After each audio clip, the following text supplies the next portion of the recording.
13 discípulos. De 11 discípulos, foram 3 discípulos que foram morar com Jesus. E quando Jesus Cristo, Ele convida os discípulos para orar e diz: ficam aqui que eu vou adiante. Ficam aqui que eu vou um pouco mais adiante para orar. E quando Jesus ele vai mais adiante para orar, os discípulos ficam orando sem entender muito, mas tinha uma oração que eles tinham aprendido a orar. Porque até agora não era necessário que os discípulos oravam.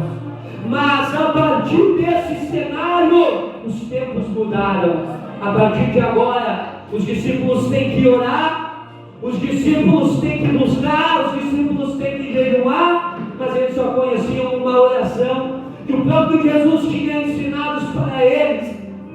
Porque certo dia chegou os discípulos e pediram a Jesus: Jesus, ensina a orar. Jesus disse: não é necessário que vocês orem enquanto eu estou com vocês.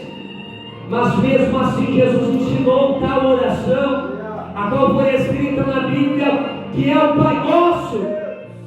E orando o Pai Nosso, nós sabemos que é uma oração pequena. Pai Nosso que estais no céu, santificado seja o vosso nome, venha a nós o seu reino, seja feita a vossa vontade, assim na terra como no céu. Pão nosso de cada dia nos dai hoje, perdoa as nossas falhas, assim como nós perdoamos a quem nos tem ofendido, e não nos deixa cair em tentação, nos livra do mal. Amém? Acabou a oração. E os discípulos, eles pensavam que eles já tinham orado. Quando Jesus volta, o que aconteceu? Os discípulos estavam dormindo.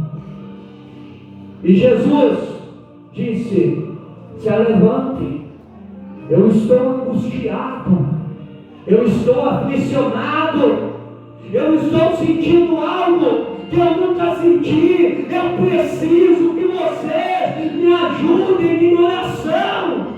Eu estou passando por um momento difícil, me ajudem a orar. E Jesus Cristo vai um pouco mais adiante, e os discípulos agora talvez oraram 3 vezes o Pai Nosso. 3 vezes o Pai Nosso, em média de tempo, os discípulos devem ter orado uns 3 minutos e voltaram a dormir. E o que tinha acontecido? O que estava acontecendo com Jesus naquele momento? Agora ele estava mais à frente no Getsemane. A Bíblia fala que Jesus Cristo, ele suou sangue. Uma pessoa que soa sangue, pela ciência, é uma pessoa a qual ela está tendo um infarto. A morte poderia tocar em Jesus Cristo ali naquele momento. Mas por que a morte não tocou em Jesus Cristo? Irmão Micael, porque Jesus Cristo não era pecador. Porque somente o pecador recebe o seu salário. Porque a Bíblia fala que o salário do pecado é a morte. Mas a morte não tocou em Jesus Cristo naquela hora. Porque Jesus Cristo, ele não era um pecador como eu e como você. Ele suou sangue. Se fosse eu e você, poderia ter morrido de infarto, poderia ter morrido de um derrame cerebral, de tanta angústia, de tanta aflição. Mas a morte não tocou em Jesus Cristo, porque Jesus, ele tinha que derramar o máximo de sangue sobre a face da terra. Uma gota para mim, uma gota para você, uma gota do seu sangue para cada vida. E naquele momento a morte não tocou em Jesus Cristo, porque ele disse: eu não vou passar só isso de aflição. Mas suando sangue, ele olhou para o céu. Olha o momento de aflição que ele estava passando. Ele chegou a olhar para o céu e disse: Pai, se for possível, afasta de mim esse cálice. E olhando para Jesus nesse momento, eu consigo ver eu consigo ver você. Em um momento a qual nós falamos, nós não vamos conseguir, está muito difícil, está muito complicado, Pai. É muita aflição, Senhor. Eu estou desgastado, eu não vejo mais solução. Mas Jesus também passou por isso.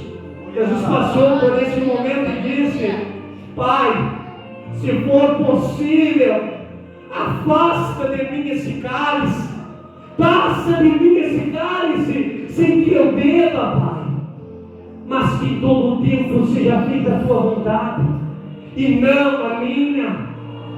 Jesus, no mesmo momento a qual ele estava orando, no seu pior momento, ele estava sendo fortalecido. O Jesus, como homem, falou: Pai, afasta de mim esse cálice. Mas o Jesus, como Deus, respondeu: mas seja feita a tua vontade, Pai. O Jesus, como homem, falou: eu não vou aguentar. E o Jesus, como Deus, bradou: eu vim para salvar a humanidade. E quando Jesus volta aos discípulos, os discípulos novamente estão dormindo. E Jesus diz a eles: mas vocês nem sequer puderam orar uma hora apenas por mim. Vocês não oraram nem uma hora por mim.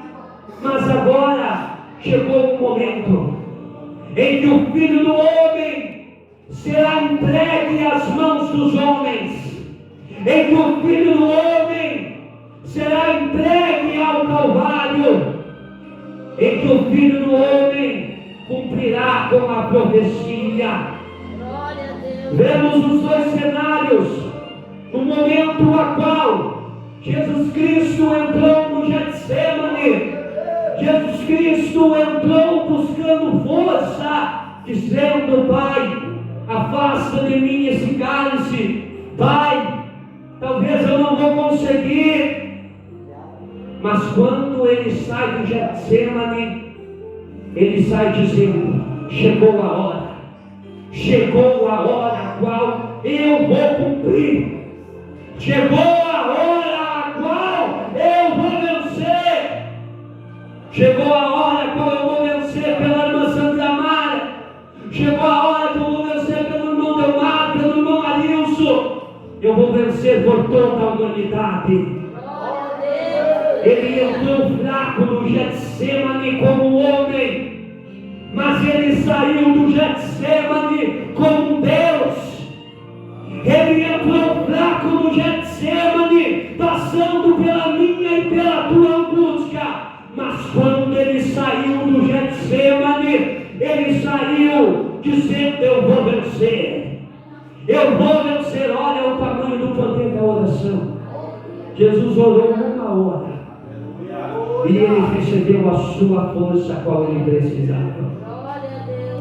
Uma hora, muitas das vezes, no celular, você não vai ter proveito. Mas uma hora de oração, o inferno vai ficar com medo de você. Uma hora de oração, pela parte da madrugada, o inferno vai ficar com medo de você. O inferno vai ver que você não vai mais pedir: Pai, tira essa luta de mim. O inferno vai ver que você não vai sair dessa oração dizendo: Pai, acalma essa luta. Mas você vai sair do seu quarto, vai sair da sua oração dizendo: Pai, passa comigo por esse vale. Pai, passa comigo por essa prova. Mais alegre, mais alegre, mais alegre. Aleluia. Glória a Deus. Mais alegre para Jesus.